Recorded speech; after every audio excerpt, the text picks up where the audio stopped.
Who wants to kick us off? Why don't you tell us why you picked this, Michael? I picked Godzilla 1954, the first ever Godzilla film, for a couple of reasons. One is that, so it first sort of crossed my radar. Obviously, I know it's a very famous film, and I've known about it for years and never seen it. There were a couple of really well-received Godzilla films that came out recently. One of them, I think, was called Godzilla Minus Zero or Minus One. Godzilla Minus One. But whatever it's called. I'll leave that as an exercise to the reader. In any case, I haven't seen it. I don't know anything about it, except I'm a total sucker for Rotten Tomatoes, and I just watch the things it tells me to. And it said that Godzilla Minus One is a really great film.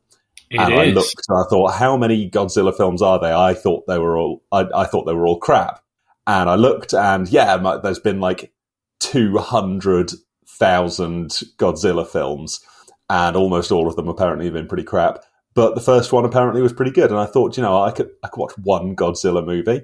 And then I thought, I wonder if there's a decent version of it that we can find. And that, the next month, the Criterion Collection were bringing out a brand new 4K remaster of it in the UK.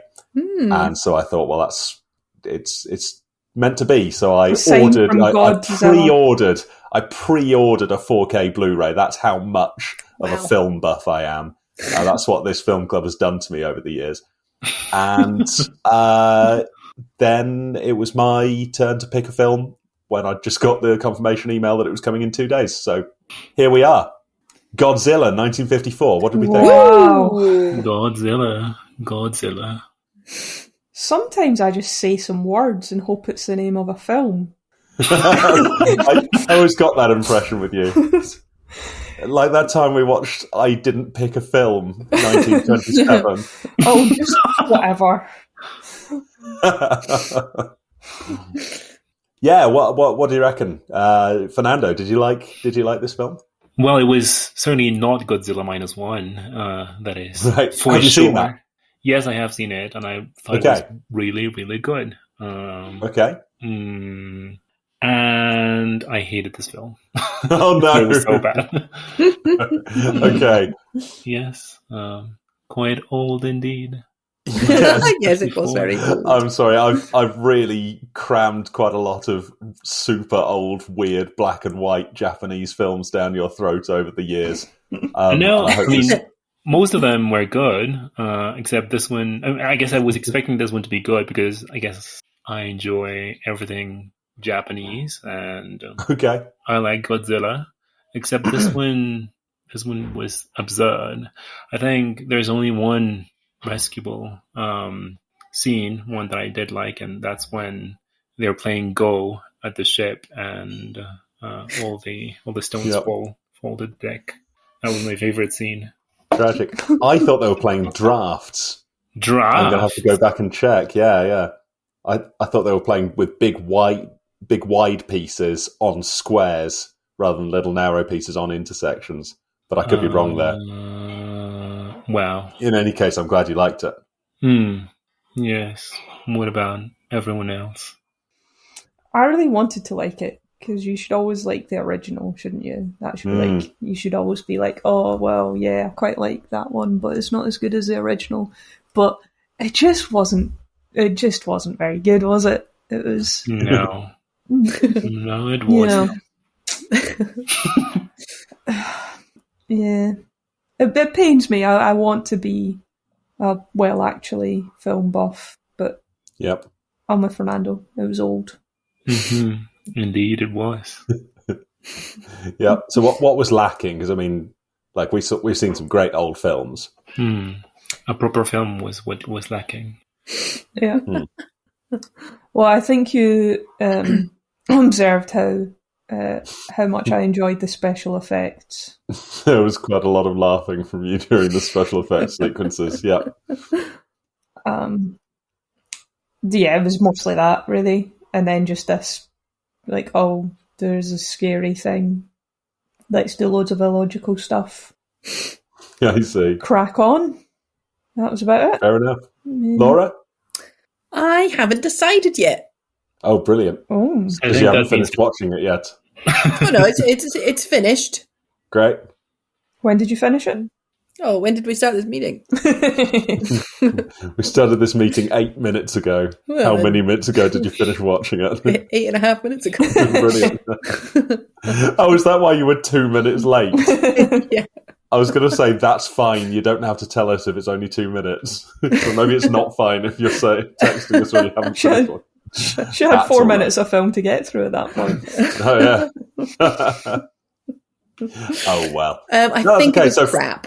Hot Possibly. off the presses, it was crap. But I got a lot out of the special effects. Yeah. I enjoy that sort of thing. There was a couple of... I liked the political context. It was fun. Did you? Yeah. I thought it was a bit subtle. Well, subtleties. On the nose is a phrase that comes to mind. Yes. I mean, it was the nuclear bomb, Claire. How subtle do you want it to be? More subtle. Yeah, I thought the first third was dreadful. Right. I really couldn't keep up with who was who's doing what's happening. There's a lot of... But anytime Godzilla was on scene, I perked up a bit. But not much. It'll be lucky to get 3 stars out of me. It's probably a 2-star experience. What about you, Poor Michael? film. I thought it was a bit poor. Yeah, this wasn't great. It was good in a way. I mean, clearly we have to judge it as like a product of when it came out. So we need to give it the benefit of the doubt in a few areas, like the special effects. There were a few bits where it surprised me with how modern it was, and it had a few features that I thought hadn't been invented by that time, and that was interesting. But yeah, overall it was not all that great. There wasn't great character development. There wasn't. I was never scared. It was never like this was a horror film where I wasn't scared of the bad thing, and that's a shame. I was scared in like Nosferatu, and I was a bit scared in The Haunting. Like old horror films have that capacity to creep us out sometimes. This one I would put in the category with like the Universal monsters movies, like Dracula and Frankenstein and stuff from the 30s, where it's just a bit crap and it's not like particularly artistic or intelligent or psychological. It's just sort of, there's a big thing there. That said, yeah, the parallels with nuclear stuff were quite striking, and again, seeing it in the context of its time, that lent it to an extra touch of gravitas, perhaps, Gravitas, indeed. if you will. But yeah, it wasn't really good enough. Yeah, I suspect it was very well received. I think it was very successful. Yeah. I read that they almost went with an octopus. Whoa, that would have been amazing. Yeah, that would have been we didn't get worse. Worse than a man in a lizard suit that crumples when he walks. It would have been a man in an octopus suit that crumples when he walks. Yeah. It would have been 4 men in octopus suits. Could have been. That would have been really like a panto horse. Yeah. They didn't trot that one out for one of the 800 sequels. Godzilla versus Mothra versus Octopus Man. I don't think so. Okay. They should. Get me Universal. Okay, so I think we all kind of didn't think it was very good. Can I say why I did like it? The things that I thought it did surprisingly well. This was the original Steven Spielberg film. What? There were quite a few features in this Jaws. that I thought Steven Spielberg invented. Jaws. So here's what we've got. It opens with a short, sharp horror scene where things are okay, and then quickly there's a disaster and someone dies to raise the stakes with like throwaway characters that are just killed immediately. Just like in Jaws, just like in Jurassic Park. Then everything calms down a bit. We have the sort of real entrance to the film, which is mostly people talking about stuff It's people a long way from the action discussing stuff, including scientists, introducing the main characters, and showing us why these people are experts and why we care about them. Just like in Jaws, just like in Jurassic Park. We build up to eventually they go out, they start their adventure all together, and they see the thing for the first time, and they've built up to it a lot with this unseen horror thing. Again, Jaws, Jurassic Park, it's ages before we see the shark, it's ages before we see a dinosaur, and that makes it a big moment when it happens. In Godzilla's case, it is kind of a hilarious him going peekaboo from behind a hill. Yeah. Where it's just like his head with his big googly eyes peering over, and he's really shit. But again, they've built up to it with people see him, but it's in the dark. Then we see his footprints, stuff like that. And all of that, and then the fact that we're following these scientists who are like at the forefront of doing stuff, and who also are I think this is true of Jurassic Park and Jaws. They are at odds with most of the people in the story in that they have some respect for the creature that the others don't have. Like in Jaws, it's a scientist who studies sharks, who can see some beauty and like whose breath is taken by this shark. And in Jurassic Park, it's people who studied dinosaurs their whole life. And here, yeah, we've got this very conflicted scientist who, to see the whole thing through the eyes of the one person who doesn't want to destroy Godzilla is quite thoughtful and quite interesting, just a little bit challenging. So just all of that stuff reminded me very much of much later Masters at Work. And I wondered if Godzilla invented these things or if they're just older even than that. Discuss. The Jaws analogy occurred to me. Right. Mostly when they were deciding, I don't know, early-ish on what they were going to do about it. And it just, it struck me that what was absent was a guy called Quint going, for $10,000, you can have the head, tail, the whole damn thing. Yes. Well, if there was a Quint, it was the eye-patched evil scientist working on his deleting the oxygen bomb. The hot one. The one of the hot ones, yes. Yeah, that works. But yeah, it makes sense. It was probably quite an early one of these formulas. Which it should have made it work well. I think, to be honest, it did it more clumsily, and the pacing felt off to me, and it felt like parts really dragged. Like the start when all 3 boats go missing in a row, and then we're at the fishing village, and then all the stuff happening there. We need all 3 of those boats, or would 2 have been enough? Oh, exactly. Yeah. Oh no, and the next one that was over that bit's gone, and another one's gone. It's like the comedy thing where they keep sending someone to find the last person who's gone until there's no one left. Yeah. That said, they got on with it, didn't they? There were a lot of... They did. And then the scene ends, straight to the next scene, cheesy screen wipe, get on with it. I suppose it was for a while I wasn't following who anyone was and distinguishing any character, so it was just this blur of like dozens of people on the screen at once. Yeah, it was a while before we settled on the cast. Yes. Which is not the case in Jaws. Very much Chief Brody's. Yeah, we get on with them. Yeah. Yeah, except that one sort of opening scene with the sacrificial lamb. Yes, that matches. That's good. Yeah. I hadn't thought about that. Yeah, well said. I wouldn't give it much license for the special effects, though, because King Kong came out in the 30s and was better. Was it significantly better? I don't think I've only seen stills from King Kong and it looks pretty shit. I mean, sure. 20 years, fair enough. What else was out in that time?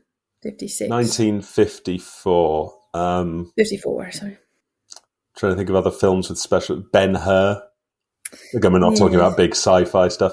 Oh, fucking Journey to the Centre of the Earth with brilliant. With the iguanas and stuff. They should have used a real iguana. There's a thought.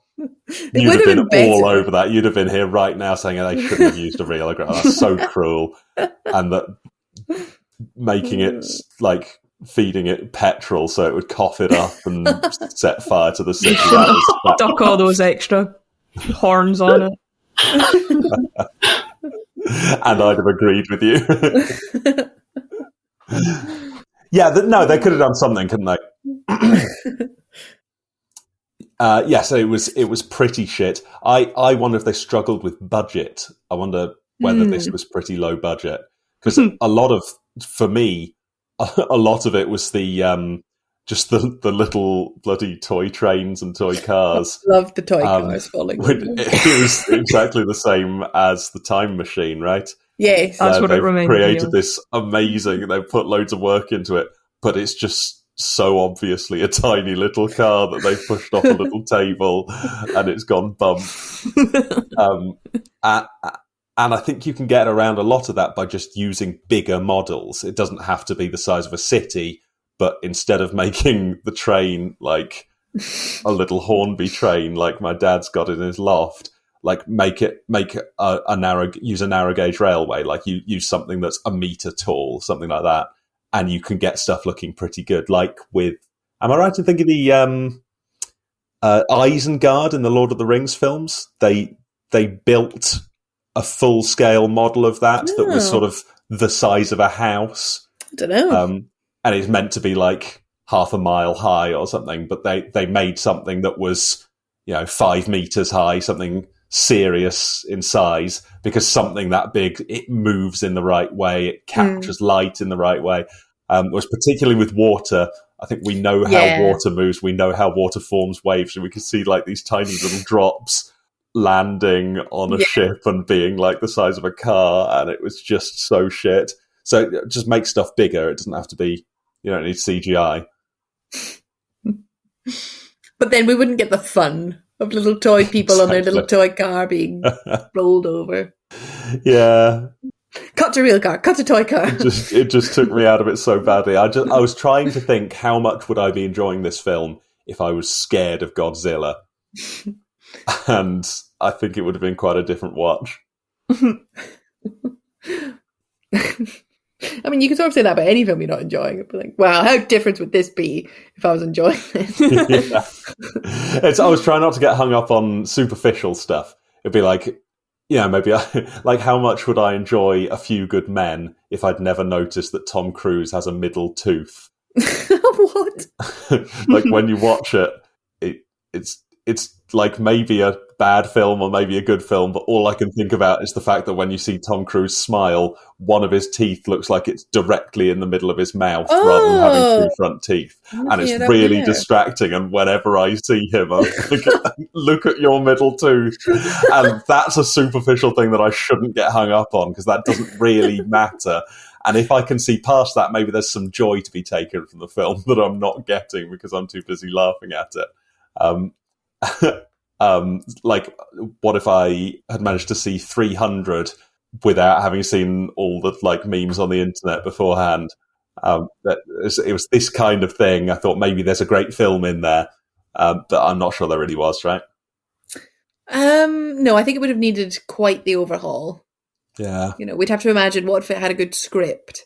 Yeah. What would you do differently? Could you? I'm wondering how much of it was the translation. Oh. Like, how well was it translated? Because a lot of the scenes were like, stop the presses! Get the doctor immediate. I don't know. All the language was so stilted. Oh, interesting. Okay. Well, how would you have improved this film, Fernando? By making it Godzilla -1. No, I actually do not know, because I was thinking of all the, I guess, the scenes with Godzilla and the scenes of destruction. How does one do that without, I guess, modern technology? You suggested creating bigger models. I guess I'm wondering how expensive would that have been back then? I just want to know what the people in 1954 thought of that film. Did they like the film? Did they thought it was ridiculous? Maybe they run out of the cinema screaming because they thought it was real. Because to be fair, as in most of the Godzilla films aren't actually that good, and I wonder if this is just the beginning of films that aren't really good. Well, maybe maybe parts of the I guess the plot. As in, I hated the oxygen destroyer. It was a terrible idea. I was like, this doesn't make any sense. Just because it's scientifically unfounded. Inaccurate, indeed. So perhaps finding a better way to get rid of Godzilla.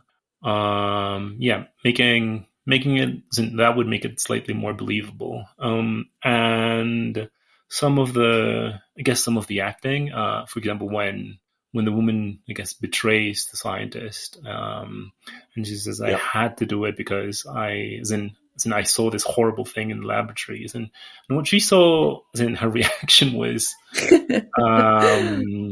that woman loves fish. Yeah, did not match what we were seeing in the fishbowl.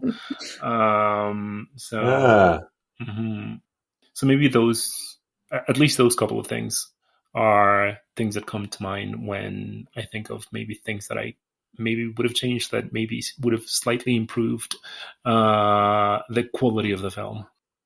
Fair enough. Yeah, improve the acting, sort out some of the bad science. Or improve the acting, improve the the reasons that people have, the actors have for reacting in certain ways. Yeah, okay. Yeah, I didn't think all the acting was great. I thought Dr. Yamane really stood out. I thought he did a good job. Yeah. I agree. None of them had a lot of subtlety, but he did all the emotions, did all the different faces. Did happy, he did sad a lot. Wistful, interested. He was wistful quite a lot, I would say. Yeah. 90% of it was. He did angry wistful. That time.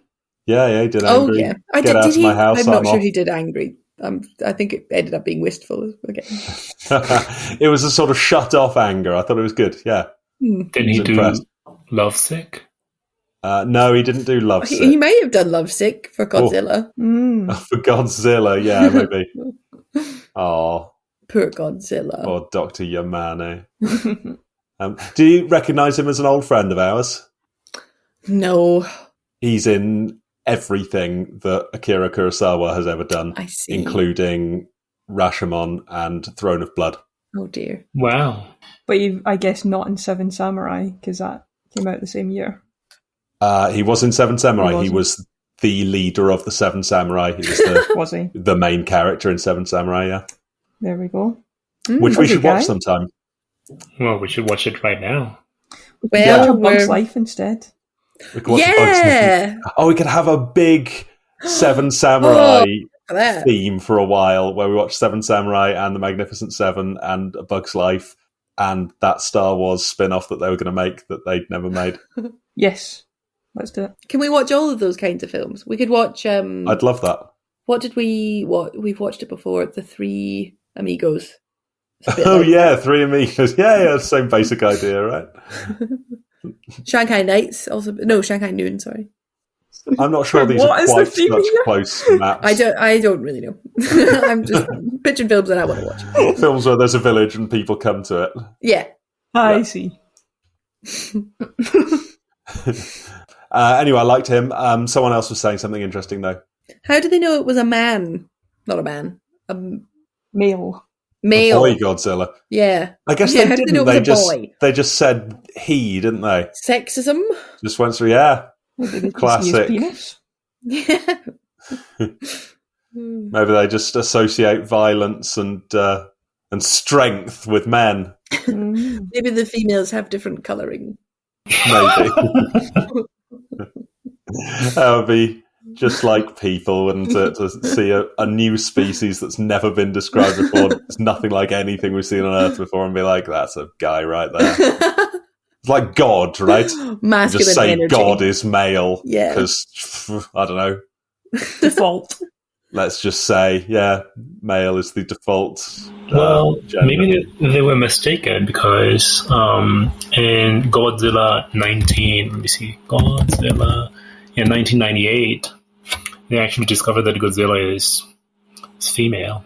Right. Oh. That's because she only attacks the villages when she's on her period, though. Oh, yeah, it just comes out every month. Yep. And spends the rest of the time just really moody, hidden under the ocean. It's terrible when her cycle syncs up with all the other super monsters.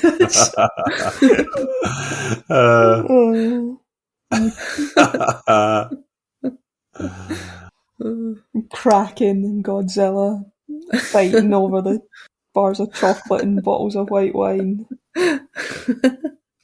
This is probably like an animated series based on this. Probably. There's so much Godzilla stuff from what I can tell. No, it's my hot water bottle. Oh, do you know, I'd love a hot water bottle right now. I'm on my period.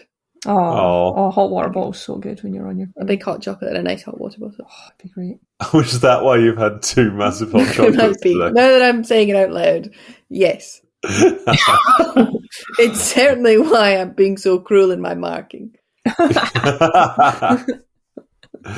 Excellent stuff. Mm-hmm. I think I said, did you mean to say this? Was the last thing I wrote. I think I'd be cut if someone said that to me. Oh, did you mean to say? Are you serious? You should put. Who do you think you are? The fuck?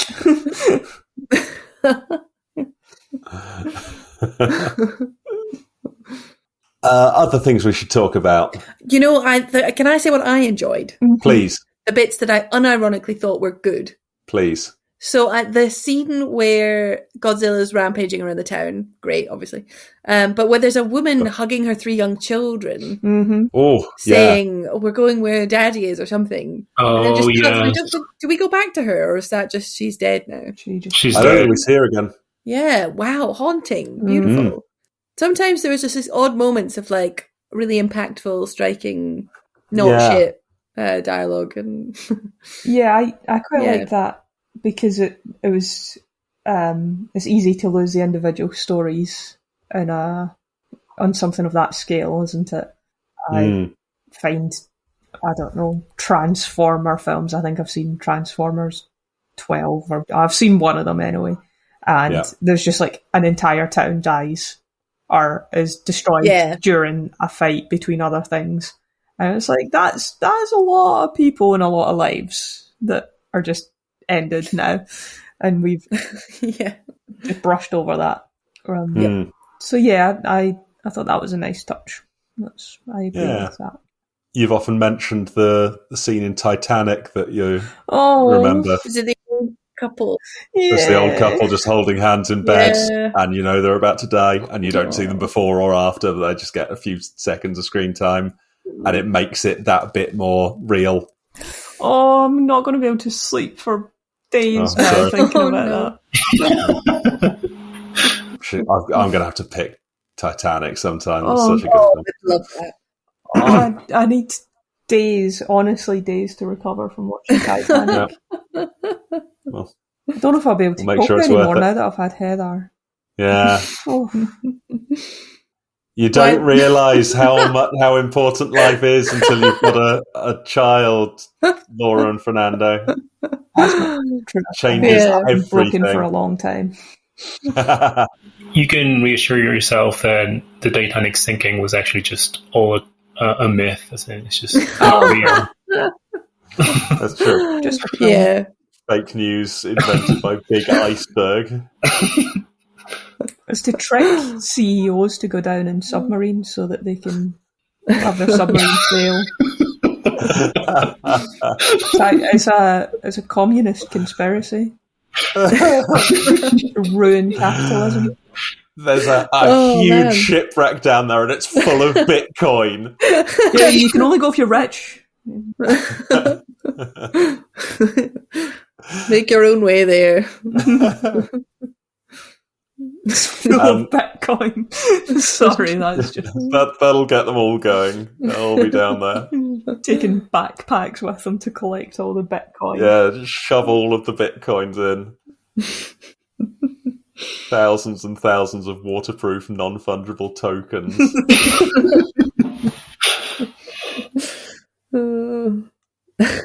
Very good. Oh dear. I have one observation. Oh yeah.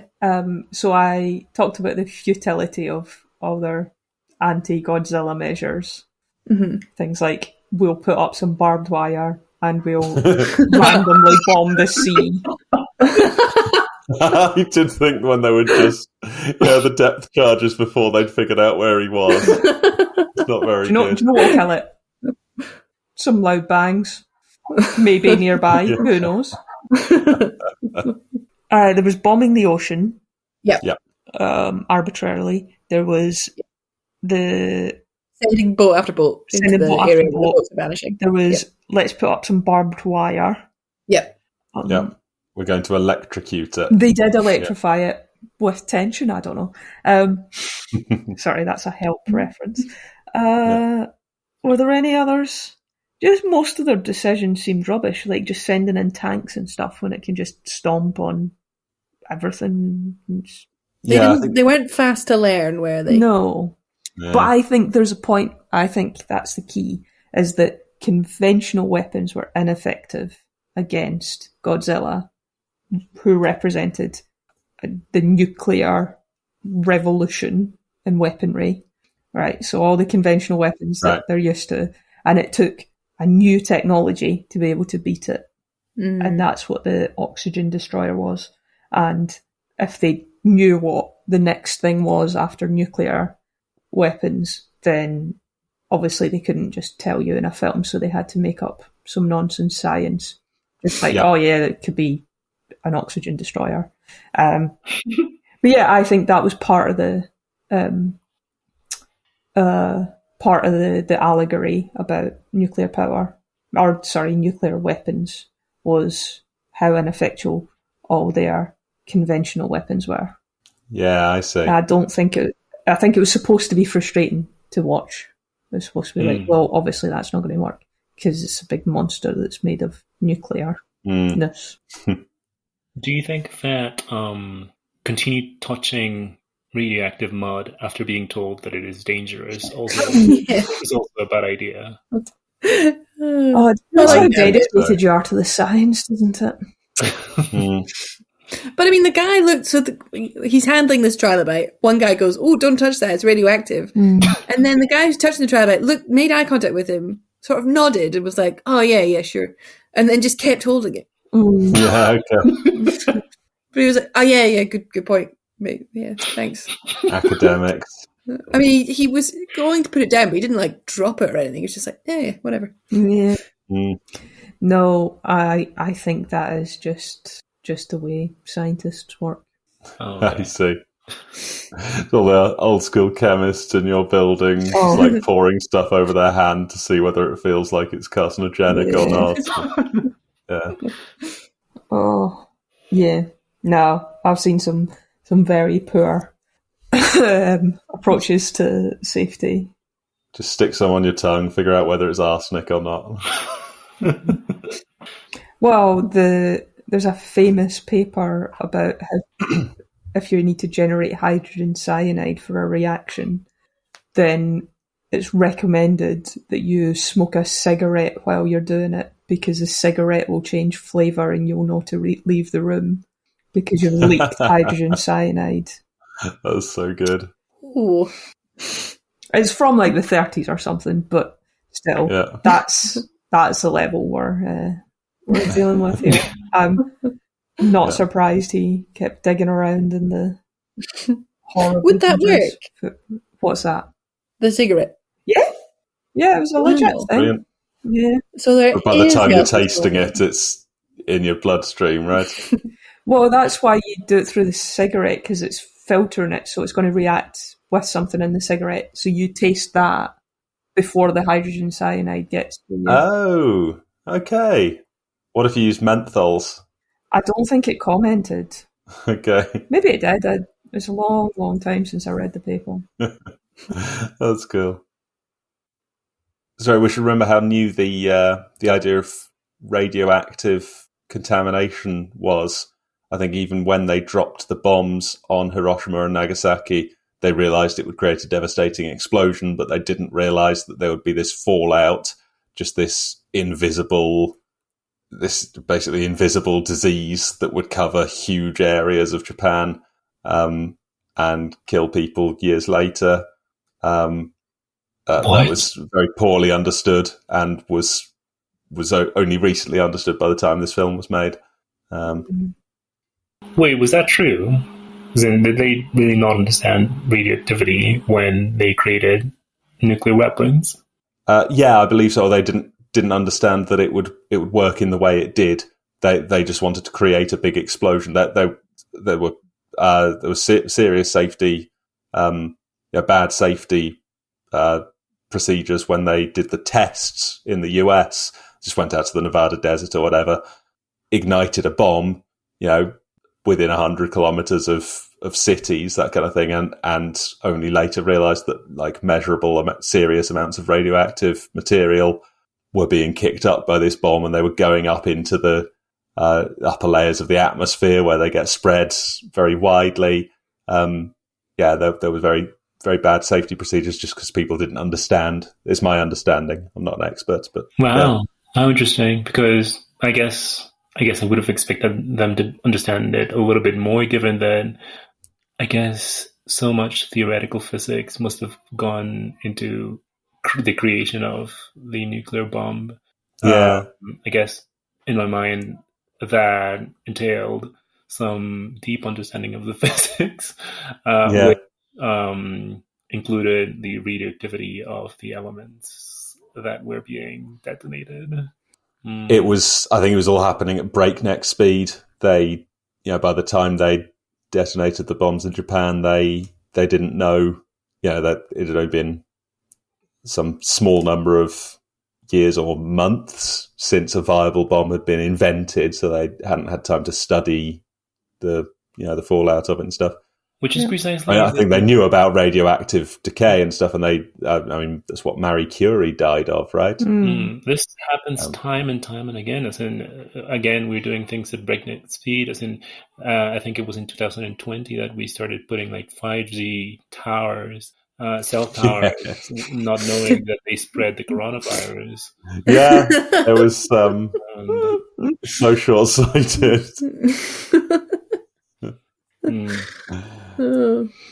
I'll put a link to Wikipedia in the show notes so that everyone can just brush up on that one.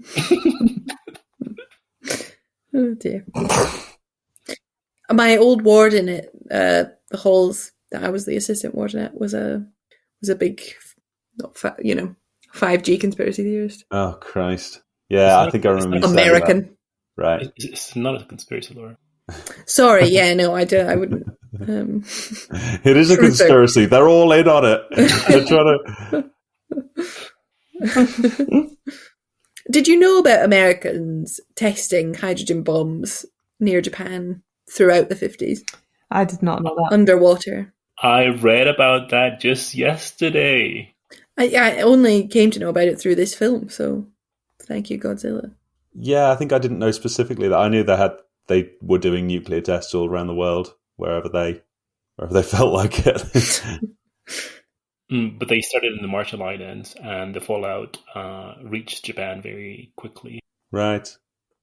Honestly, I am sick of America at the moment. Get your shit together, guys. You need to dial in at the moment.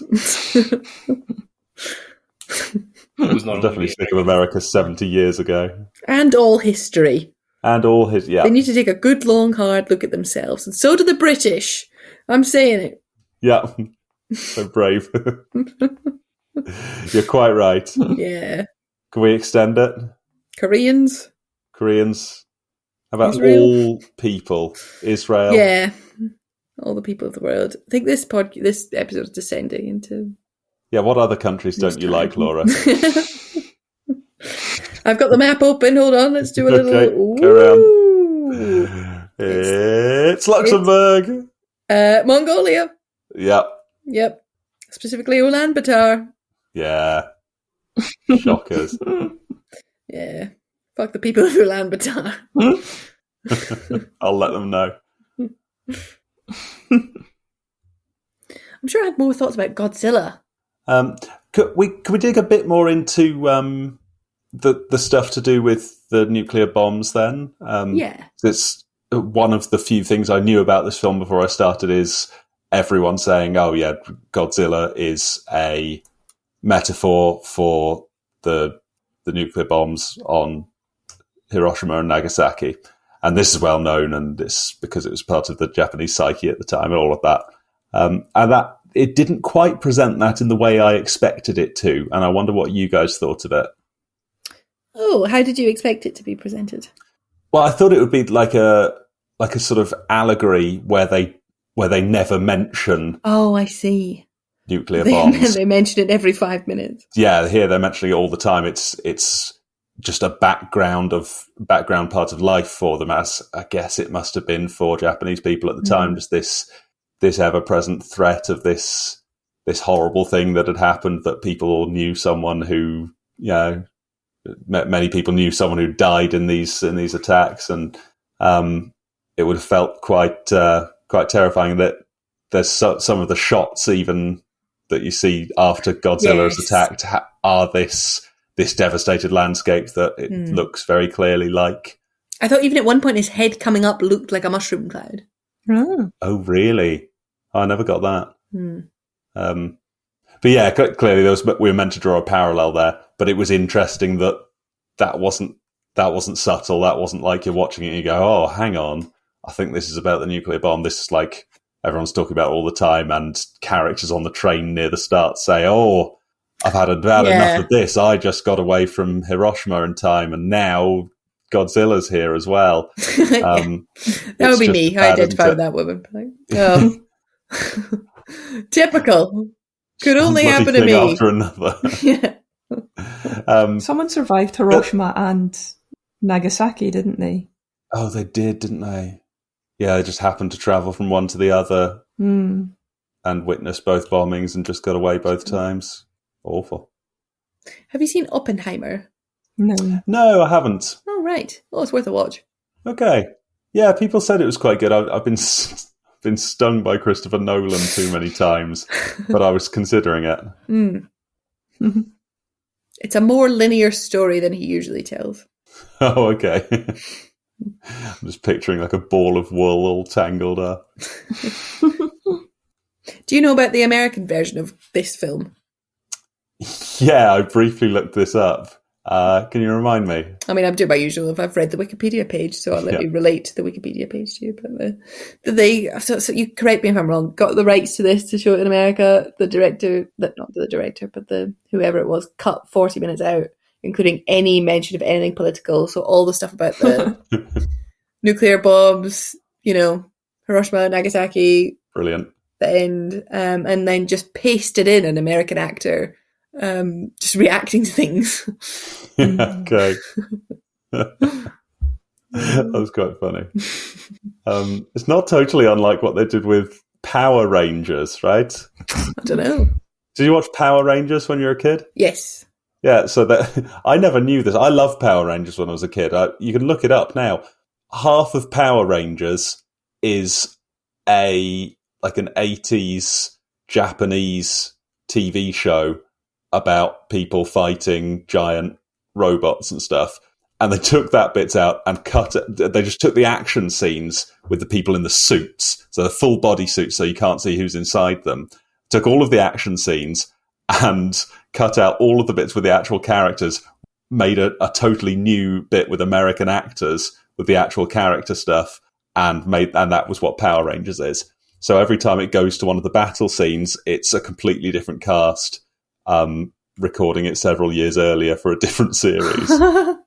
And the Yellow Ranger is a boy in the Japanese version, but it's the Yellow Power Ranger is a girl in the American version. So if you sort of look closely, she's wearing the full suit, but she's conspicuously suddenly a man. If you actually look out for it. So it's something along those lines, right? Sort of using footage from it to kind of chop and change and create something that suits your own audience better. Well, wait. You're telling me that you watched like the Japanese Power Rangers? No, I watched the American one. That's what we got in the UK. And I loved it. It was brilliant, but it never really occurred to me that the whole color profile is totally different in all the action scenes. It's when you look for it, it's strikingly different. And you just never noticed. Rewatch the Power Rangers then. Power Rangers. Yeah. Yeah, watch the first couple of episodes of Mighty Morphin Power Rangers. It's a real it's a real time capsule now. It's so great. The music, if nothing else. On Netflix. Wow. Okay. Great. Treat yourself. Power Rangers would win against Godzilla, or would they be stomped? They'd have to form the big mega Power Ranger, I think. Yeah, that's it. They form if my memory serves me right, the Megazord, where they all get into their little capsules, and then they merge to form one giant robot that beats up the other robot. But it's all done in a very much like it's actually just someone in a big suit, and they put the camera down on the ground so it's looking up at them, and they're like fighting next to models of skyscrapers and stuff, but it's actually just people who are normal size in big suits. And this is very much the approach they took with Godzilla, isn't it? Yes, I'd say that came through. So I guess it's all part of the same. I think this was one of the pioneers, though. It's got to be, according to my reading of the tiny town man in suit. Yeah. So, which is, again, I'm thinking this must have been very influential. Yeah. Without this, there'd be no Power Rangers. And without Power Rangers, there'd be no Thor Ragnarok. Without Thor Ragnarok. Oh, wait, no, I have to influence, I think. Oh, wait, that's never inspired anything of any value.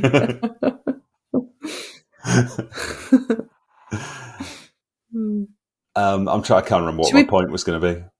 Yes, that's interesting. They did that for the US version. And yes, also interesting that they cut out all of the political stuff. Bloody America. Yeah. Say it again. Keep saying it. Bloody Americans. Yeah. No, we like the Americans. One of my best friends is American. Yeah. I know 3 or 4 Americans I really like. Yeah. Really? But there's one other American I met who I didn't like at all. So. Oh, I met loads of Americans I don't like. Aha, well. People are mostly all right wherever they're from. Yeah, that's true. I've met loads of Americans I do like too. That's the price of going to Disney World, Florida. Yes. It takes all sorts to make a world. I think I've got everything off my chest I wanted to say. What do you think of the ending? Acceptable ending? No. Oxygen destroyer? Oxygen. They use the oxygen destroyer. It destroys the oxygen. Dr. Serizawa sacrifices himself so that nobody can compel him to reveal his secrets about the oxygen destroyer. Yeah. And Godzilla is destroyed, and we properly see his bones and stuff, so there's no, maybe he'll come back. But then Dr. Yamane brings out, wow, there's got to be another one, and I'm an expert. There's got to be a girl one somewhere. Late, as usual. Got to be a girl. Doing her makeup, no doubt. Yeah, fine. I mean, Godzilla will live on in their hearts, no doubt. Yeah. I'm glad there's been 1,000 sequels. I quite like them. How many of them have you seen? I haven't seen -1, but I think I've seen most of the rest. Wow.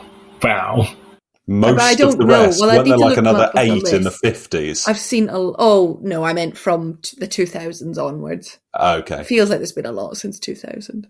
Yeah, it's your contemporary ones. Yeah. The ones with the girl from Stranger Things. All right. Yeah, she wasn't very good in it. Oh, really?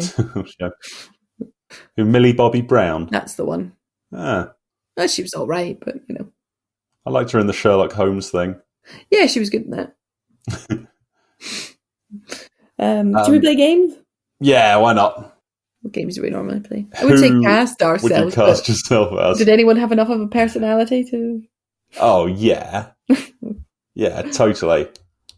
Bagsy hot man with eye patch. Yeah, you're the hot man with the eye patch. killing all my fish. or whatever his name Yeah, killing everybody, but in a very sort of sanctimonious way. Yeah. Sorry, that's not what I think at all. Claire is Emiko. is. All right, thanks. Basically, nice girl. I think Claire's Very fond of Yamini. her. You think I'd want to study Godzilla while he Yeah. destroyed Tokyo? You and your bleeding heart.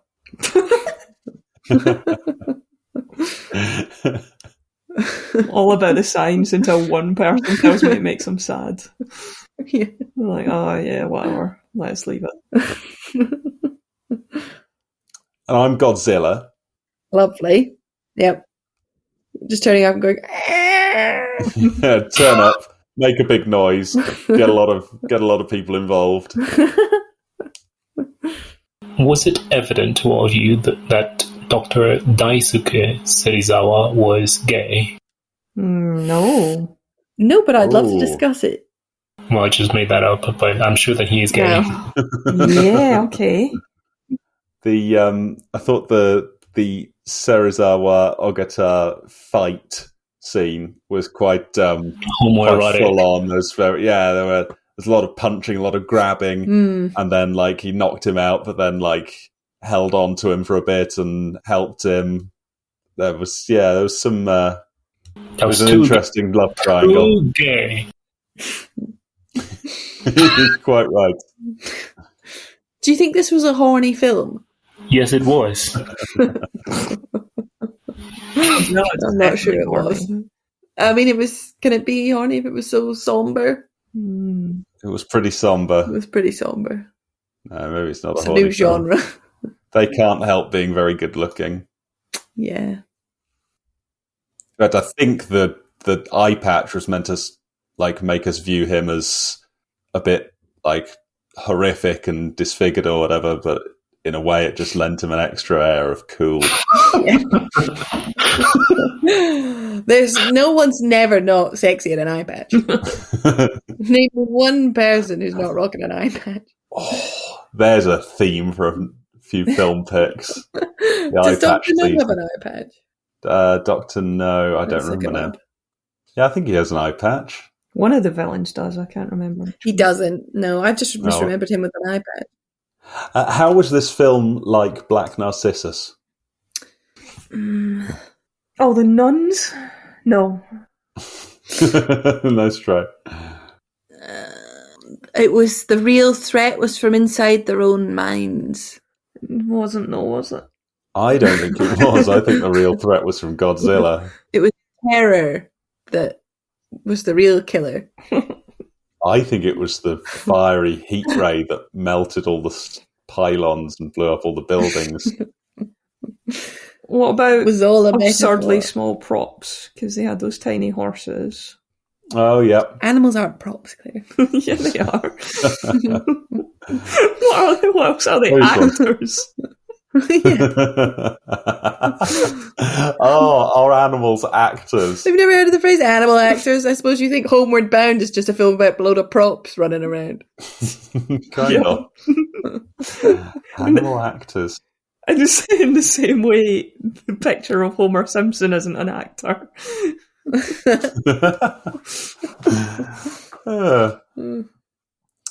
I think that's all the games. Oh. No. Oh, no. Oh, They read God, some out what's it for us, made up? Fernando. Isolation and alienation. In Black Narcissus, the characters, particularly the nuns, experience a sense of isolation and alienation in a foreign environment. Their psychological struggles, driven by the tension between their religious vows and the sensuality of the exotic landscape, reflect a battle with inner desires and conflicts. In Godzilla, the creature represents isolation in different form, emerging from the depths of the ocean, a force of nature that disrupts human society. Godzilla itself is an isolated being, often misunderstood, and its existence is a metaphor for humanity's growing alienation from nature and the consequences of atomic warfare. I am convinced that ChatGPT is now a superhuman intelligence. Me too. How can Why he come do up we with even all these things? bother? I That's think- amazing. Reflects their struggle against the untamed sexual and sensual forces of nature. Are you kidding? I think these are pretty tenuous. As usual, ChatGPT has excelled at writing something that at first glance seems pretty convincing and looks like about the right sort of thing. But when you look at the creature represents isolation, a force of nature that disrupts human society. It's definitely a force of nature that disrupts human society. Is it? What's it's it got to do with isolation? Being. Read the next It sentence, was. Michael. It's not isolated when it's smashing up the city. In the sense that there's only one of it. Isolated. You can say that about anything. The prime of Miss Jean Brodie is about isolation because there's only one Miss Jean Brodie. How is it misunderstood? People are like, oh, yeah, if we just listen to it. It is a girl. It is a girl. It is not a man. It is a girl.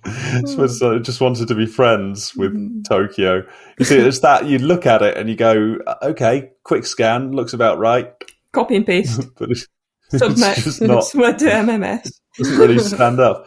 Nature's power, there's sort of something there, but... He's misunderstood because they never quite understand how he's so resistant to radiation. Yes, he's invincible and they don't understand that he's invincible. Isolation. Yeah, that's what they've done there. They've called it isolation and alienation. And one of them is an isolated setting and one of them is an alien being. And they've just written and then said, yes, these are common themes. And I mean, these are reasonable. Again, I feel like there's this phrase that if you tell an English person you've invented a machine for peeling potatoes, they won't believe you. When you show them it peeling potatoes, they'll ask why it doesn't also slice pineapples. And I'm not saying this isn't a great tool, and it's amazing that it's done this, but these aren't great points at their core. Well, you have to make a better one. I should try. Yeah, I couldn't make a better one. But we shouldn't get carried away. I think we should, before we even meet, we should just ask it to discuss the film from 4 different perspectives. Yeah, we can. And it'll get 100,000 listeners every week, and we'll just have Will. We should tell willful abandon. What our general approaches are like. Yeah, see if it can absorb our character. We try and characterize each of our preferences and opinions, and then just see what ChatGPT says. I could definitely feed a large language module the entire history of the podcast, have it listen to the 4 of us, and try and make more of it. We should definitely do that one time, just for the vlog. It could be fun, couldn't it? I think that would be doable. Yeah. I feel like mine might come back as somewhat inconsistent. That would be fun, right? Like, oh, Claire's had a rubbish day. Like, she hates the Shawshank Redemption. Stuff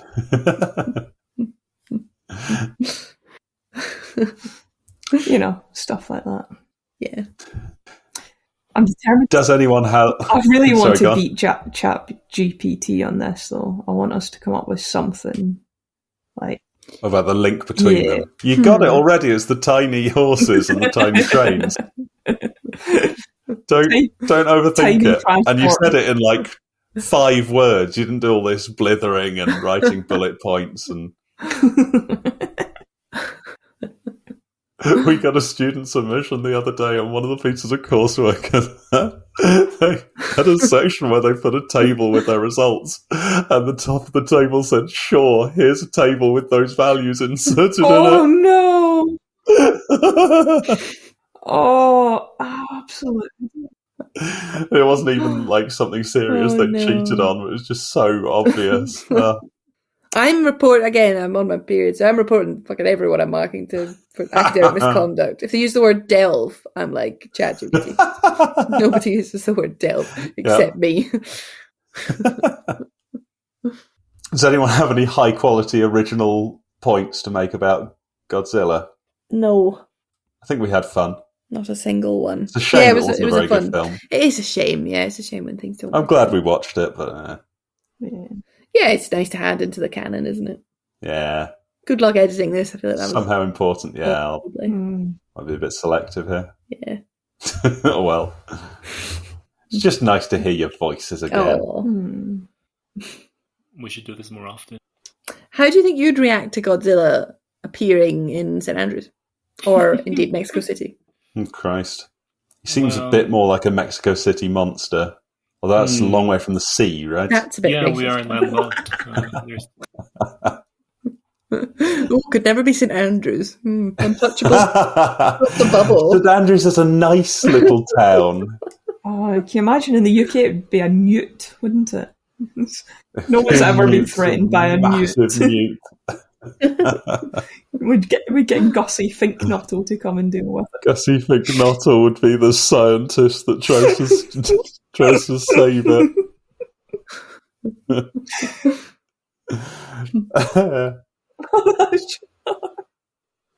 We'll put up the barbed wire just now. Yeah. Start bombing the North Sea. Yeah, indiscriminately just start bombing. There's a thing where you if you've seen something in a trailer, you're sort of mentally ticking off the things you've seen in a trailer as you're watching the film. Or if you watch an old film on Disney Plus where it says something about cultural depictions that were wrong then and wrong now, you're like waiting for the thing to happen. Yeah. And for this, it opened by saying, "Thank you for the cooperation of the Japanese Coast Guard." I was like, whoa, what have they been doing? What do they need the Coast Guard for? And it was like, they detonate these massive bombs in the sea. Brilliant.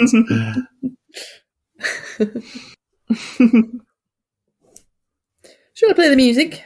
Oh, please. Here we go.